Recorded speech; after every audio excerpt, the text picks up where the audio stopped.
하겠습니다. 네, 오늘 저희들이 이제 순종에 대해서 여기 본문에서는 청종이라고 그랬죠. 그래서 청종은 이제 듣는다. 그러니까 잘 들어야지 또 잘 순종할 수 있겠고 말씀을 들을 때 바른 순종을 할 수가 있겠죠.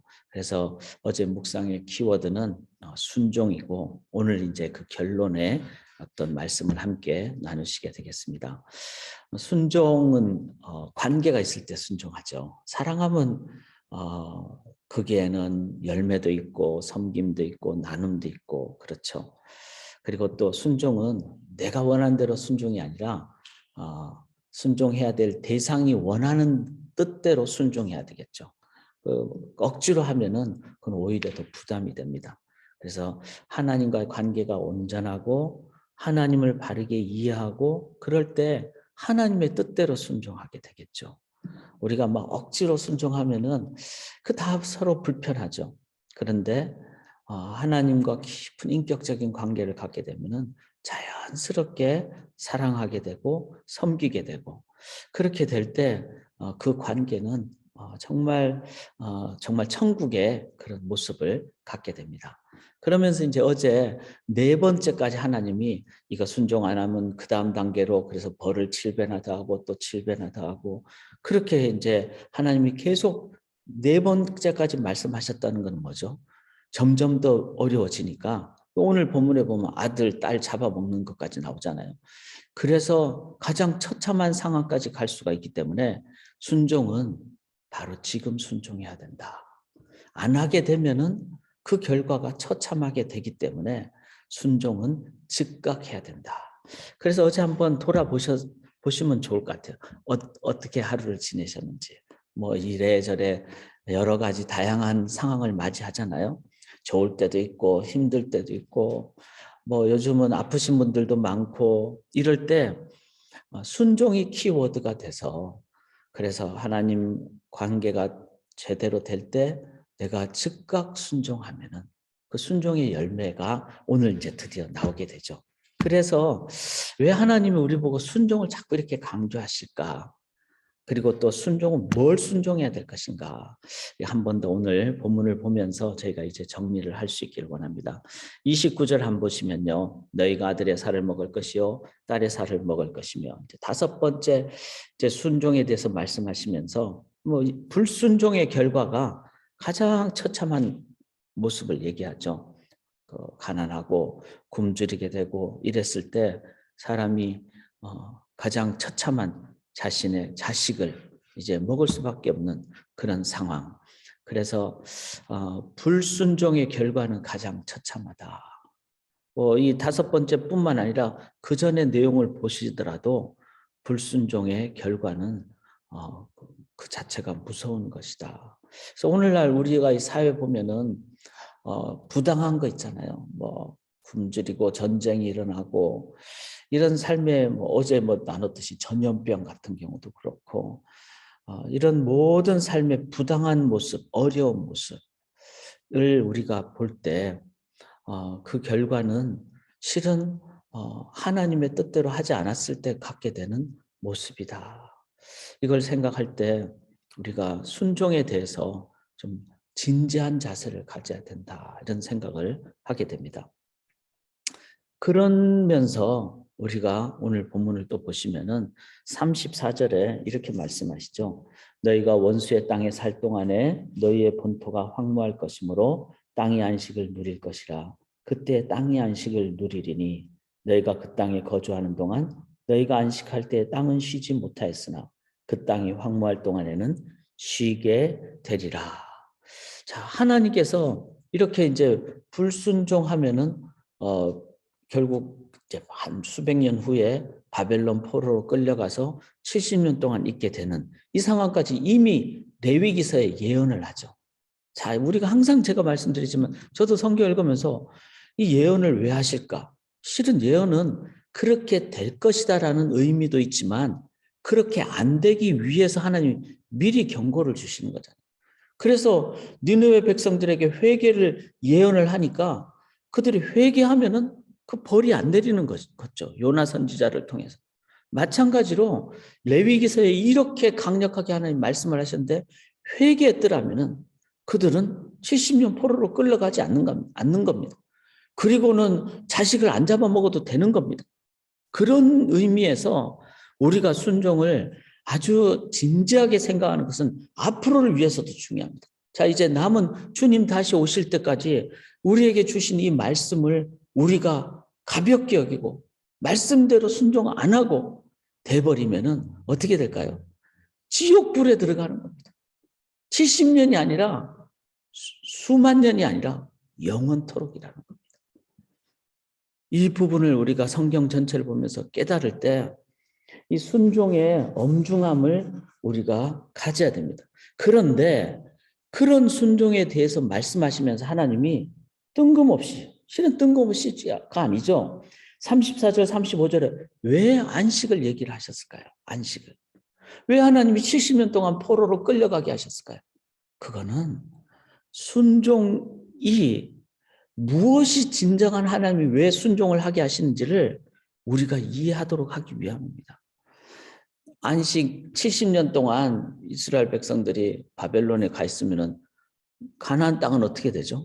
경작을 안 하잖아요. 일을 안 하는 거잖아요. 그러면 땅이 뭐 한다고요? 안식을 누리는 거죠. 땅을 보면서 안식을 누리면서 인간적인 마음으로 생각하면 황폐하구나. 곡식도 못 얻겠구나. 그러나 그게 곡식을 못 얻는 그런 상황만 보이는 겁니까? 아니죠. 거기에는 하나님이 공급해 주신다. 만나를 공급해 주신다. 하나님이 전부이시다.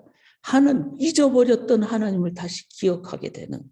그래서 7년마다 땅을 쉬면서 이스라엘 백성들은 하나님이 우리를 공급해 주시는 분. 너무나 먹고 사는데 집착했던 우리의 삶을 이제는 잠시 멈추고 하나님과의 관계를 회복하는. 그게 7일에 한 번씩 하는 안식일이고 7년에 한 번씩 하는 안식년이고 그리고 50년, 49년째는 이제 안식년을 하고 50년째는 희년까지 하는 2년 동안 하잖아요. 그럴 때 하나님이 곡식을 더 많이 그 전에 주셔가지고 먹고 살 것도 일용할 양식을 주시는. 이게 뭐죠? 안식. 순종의 가장 최대의 목적은 안식입니다. 안식. 하나님과만의 시간을 갖는. 그랬을 때 하나님이 나의 하나님이 되시고 나와 하나님과 교제가 일어나고 이렇게 되면은 그 다음엔 어떻게 될까요? 하나님 뜻대로 살아가게 되는 것이죠. 맹종이나 복종이나 그냥 억지로 하는 그런 순종, 그런 복종이 아니라 하나님과의 관계 때문에 갖게 되는 그 사랑의 마음 때문에 이제 삶에서 하나님 뜻대로 성령의 열매로 그렇게 나아가는. 그래서 하나님이 왜 이렇게 막 바벨론 포로로 끌려가게 하시고 그렇게 하실까요? 단 하나, 우리에게 안식을 주기 위해서. 하나님과만의 시간을 갖고 하나님과 교제하게 되면은 우리 속에는 하나님과 동행하는 세상과는 간 곳 없고 구속한 주만 보이게 될 때 우리 속에는 참된 기쁨과 영광, 하나님의 임재가 임하는 것이죠. 저는 이 말씀을 묵상하면서 한번 생각을 해봤어요. 우리가 지금 막 열심히 살고 그런데 돈 필요하죠. 근데 돈이 전부입니까? 죽을 때 뭐 돈 가지고 갈 사람 아무도 없잖아요. 그냥 일용할 양식이면 되는 거예요. 그리 세상에 지금 사람들이 막 전쟁을 하고 막 다 억지로 뭐 살려고 애를 쓰는데 그게 우리에게 진정한 만족을 주나요? 뭐 지금은 막 문명이 발달해서 자동차도 발달하고 막 전기차도 발달하고 운전사가 없어도 막 저절로 가고 그런다고 우리의 진짜 만족 있나요? 절대로 그렇지 않습니다. 아무리 사람이 발달해도 거기에는 하나님이 안 계시면은 우리는 진짜 만족이 없는 거예요. 그래서 더 전쟁이 일으키고 더 쾌락이 일삼게 되고 근데 쾌락의 끝은 뭐죠? 중독이고 마약이고 죽음이에요. 그래서 하나님이 이걸 다시 한번 깨닫게 하시는 거죠. 안식이 우리가 가져야 될, 인간이 가져야 될 최대의 목적이다. 이거를 우리가 기억할 때 오늘도 왜 순종해야 될까? 뭘 순종해야 될까? 하나님 우리 보고 막 일 시키려고. 그게 아니라 너 나하고 좀 교제하자. 너 나를 떠나면은 먹을 거 100만 가지가 있어도 아무 소용이 없어. 나와 교제할 때 그 안에서 인간이 누릴 수 있는 참된 본질이 일어나고 목적이 일어나고 하나님의 영광의 임재가 있고 하나님의 기쁨이 있고 창조성이 있고 사랑이 있고 그걸 통해서 나오는 삶의 모든 것이 이제는 섬김도 있고 하나님의 임재를 보여주게 되는 그것을 위해서 하나님이 우리에게 이렇게 순종을 말씀하시는 것입니다. 설명을 위해서는 36절 한번 보시면요.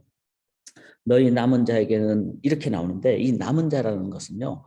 이제 포로로 끌려가지 않거나 아니면은 막 전쟁이 일어나는데 용케 살아난 사람들을 얘기하거든요. 그럼 우리가 그렇게 생각할 거예요.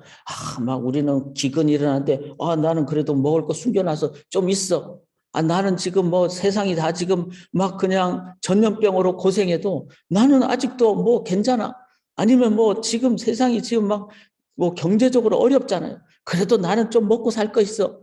이렇게 생각할 수 있는 사람들이 있다는 거죠. 그런데 그런 자들이 나는 그래도 살 수 있으니까 뭐 하나님 없이도 살 수 있어. 그런데 36절에 그 원수들의 땅에서 내가 그들의 마음을 약하게 하리. 그들은 바람에 불린 잎사귀 소리에도 놀라 도망하기를 칼을 피하여 도망할 듯 할 것이요. 쫓는 자가 없어도 엎드려질 것이요. 그 뒤에 계속해서 나옵니다.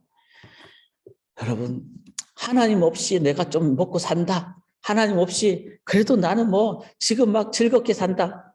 살아보십시오. 그것이 궁극적인 것이 아니기 때문에 나중에는 병 조금 걸리면 아니면 좀 마음이 어려우면 금방 바람에 날리는 잎사귀처럼 그냥 넘어진다는 겁니다. 부귀영화 하나님 없는 그런 나의 어떤 그 어떤 삶의 그 어떤 뭐 좋은 것이 결코 좋은 것이 아니다라는 것을 깨닫는다면 결국 결론은 뭐죠? 바로 하나님과의 교제하는 그걸 안식이라 그러죠. 하나님과만의 시간, 교제하는 시간. 그런 의미로 이제 레위기서의 거의 결론이죠. 나는 하나님 앞에서 사는가? 하나님과 교제하고 동행하는가? 그것을 조금 더 묵상을 좀 적용으로 여러분들이 생각하신다면 나는 지금 예배의 삶을 살아가고 있는가? 나는 말씀을 늘 묵상하는가? 시편을 하루에 한 편씩 보는 이유가 하나님에 대해서 가장 가깝게 고백하는 것이 시편이잖아요.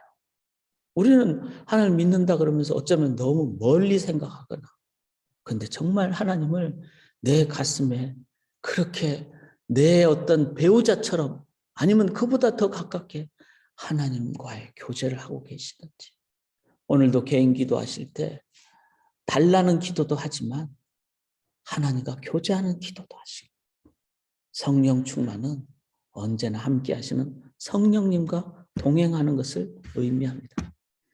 그런 하나님과 안식하실 때 이제는 하나님만이 주시는 그 풍성함이 내 삶에 넘칠 때 이제는 내가 만나는 모든 사람에게 내가 아니라 내 안에 계시는 하나님이 보이도록 해주는 것. 그게 선교입니다. 그것이 복음 증거의 삶입니다. 그것이 오늘도 우리가 이 새벽에 깨어서 하나님과 교제하는 이유입니다. 오늘도 만나는 모든 분들에게 내 안에 충만하게 계시는 하나님이 나눠지는 세상과 나는 간것도 없고 구속한 주만 보이는 그 귀한 기도의 시간, 교제의 시간을 가지시기를 주님의 이름으로 간절히 기원합니다. 하나님, 참 세상은 방향을 잘못 잡을 때가 많습니다. 물론 병이 없는 것도 필요하고 물질이 좀 있는 것도 필요하지만 그러나 그것이 궁극적인 목적들이 될 때 참 허무합니다. 병 나아봤자 건강한 몸으로 더 죄짓고 물질이 있어봤자 그것으로 더 많이 쾌락을 일삼게 되는 것이 인간의 죄성임을 고백합니다. 그래서 다른 것보다 내 안에 하나님으로 채워지기를 소원합니다. 하나님으로만 온전하게 체험받아서 하나님과 교제하고 동행함으로 내 안에 계신 그 하나님이 오늘도 삶의 모든 영역에서 나눠지고 보여지고 선포되는 하나님 나라 백성의 삶을 이 땅에 살게 도와주시옵소서.